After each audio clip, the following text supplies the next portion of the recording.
Welcome to day 55. Another boring day when I get up, went to the bathroom, then sat zazen. After a small delay because I kept on talking with my fiancé, I don't even remember what about. But then I cooked. I cooked for a while, as I always do, for a whole day. Almost for a whole day. We'll be having pork in the evening, so I only seasoned it for later. I cooked. I made an awesome omelette, by the way, honestly. And it's not because of my cooking skills. It is partially because of the recipe, though. But most of the reason is that I have a new pan. And the omelette does not stick. And it was great. It was absolutely great. I also bought the new hot sauce, which is absolutely amazing. It's made by Maggi.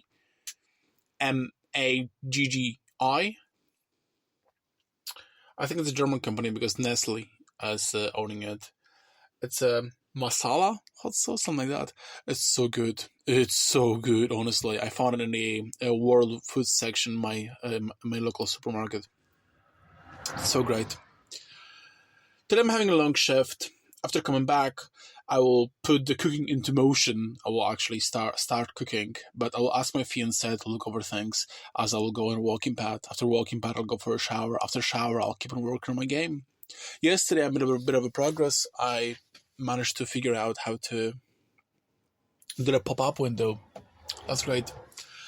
And right now I'm facing a problem of third-person camera clipping through meshes and textures. So I'll have to figure out that.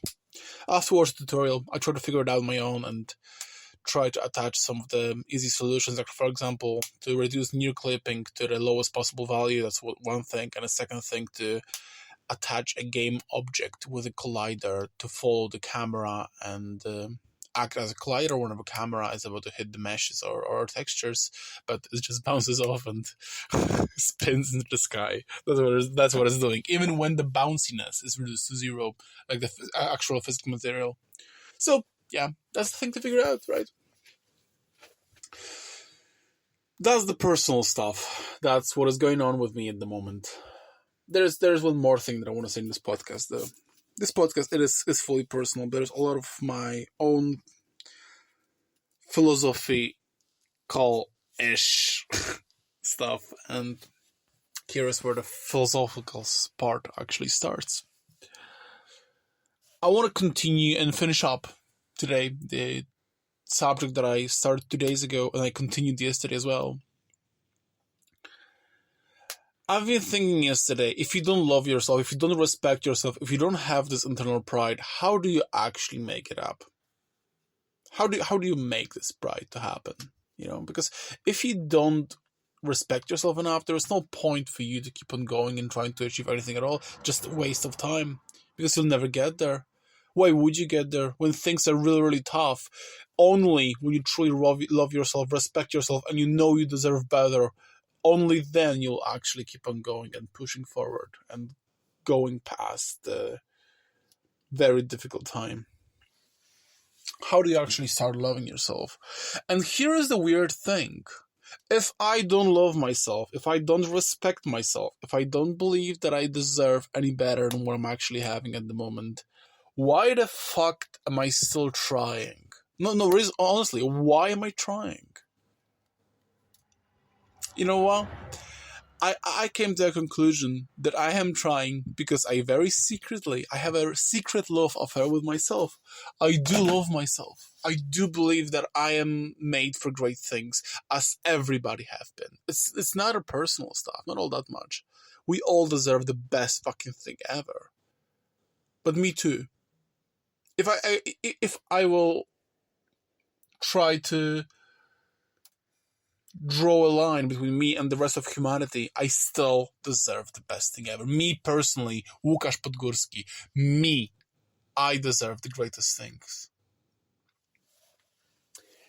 So, whenever I do approach difficult times, whenever I fail, whenever I procrastinate, whenever I'm lazy, whenever I give up once again, why am I doing so? And here's what I think.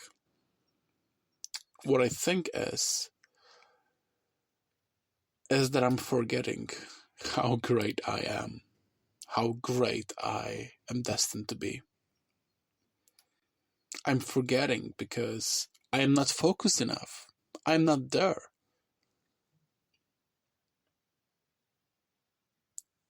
And you know why I think that? Because this is how yesterday I motivated myself to go on a walking path to do my cardio, and this is how yesterday I motivated myself to work on a game. I asked myself something on the lines.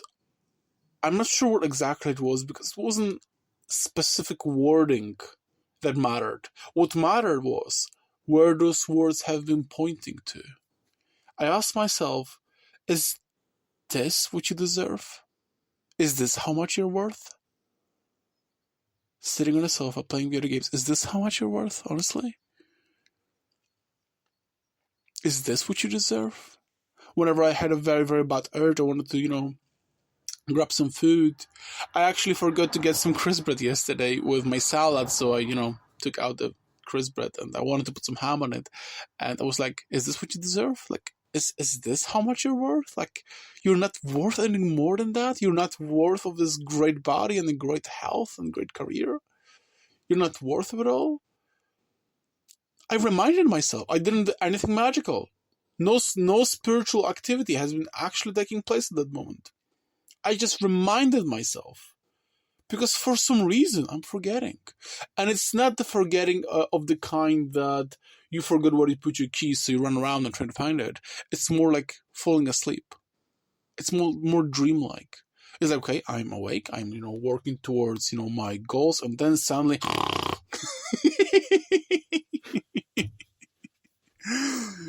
laying on the floor, fucking asleep, dreaming about fuck knows what. Dreaming actually a dream of fucking Yarnum. Some Bloodborne-like shit. It's not a pleasant dream.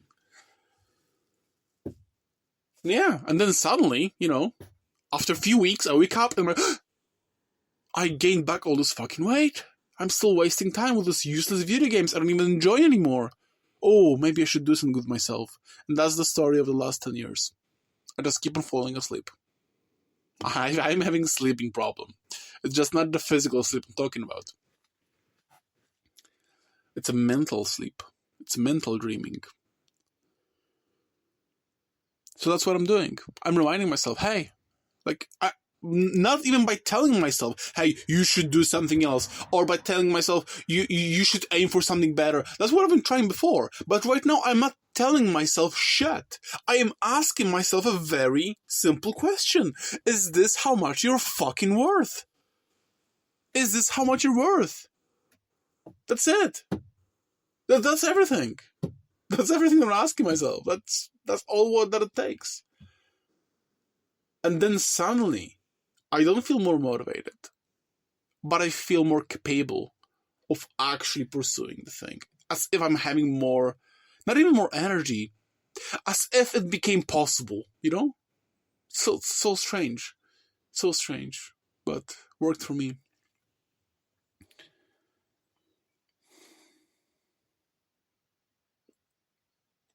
One last thing that I'll say is currently I am listening to the David-Goggins book, Can't Hurt Me.